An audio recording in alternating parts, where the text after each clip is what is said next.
వృశ్చిక రాశి వారికి ఏడాది తర్వాత బుద్ధ భగవానుడు వృశ్చిక రాశిలో సంచారం చేయడం వలన వీరి యొక్క ఆలోచన, వీరి యొక్క విధి విధానము ఎలా ఉండాలన్నట్లయితే, ఒకవైపు అర్ధాష్టమ శని యొక్క ప్రభావం ఉన్నప్పుడు ఏం చేద్దాంలేండి, తర్వాత చూద్దాంలేండి, అలా వాయిదా వేసుకుంటూ వెళ్ళేటువంటి పరిస్థితి ఉంటుంది. ఎందుకంటే ఇప్పటికే ఇంచుమించు మీరు 24 నెలలు 25 నెలలు ఈ యొక్క శని యొక్క ప్రభావం చేత అలసిపోయారు జీవితంలో. ఇప్పుడు మీకు ఓదార్పు కావాలి, ఇప్పుడు మీకు ఒక సేద తీరడానికి మంచి మిత్రుడు కావాలి, మీరు ఇలా విజయాలు సాధించారు అని చెప్పి మీరు చేసిన మంచి పనులను గుర్తు చేసే వ్యక్తులు కావాలి.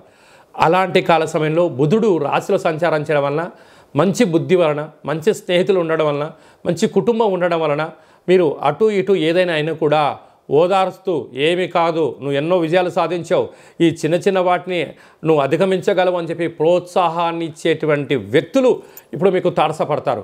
కనుక దాని వలన మీకు 100ంతల బలం. ఏనుగు చేత ఆశీర్వచనం తీసుకుంటే 100 ఏనుగుల బలం మీకు ఎలా ఉంటుందో, ఈ బుద్ధి బలం చేత రాబోయే కాలానికి విజయానికి స్వాగతం పలుకుతారు అని చెప్పి గమనించాలి.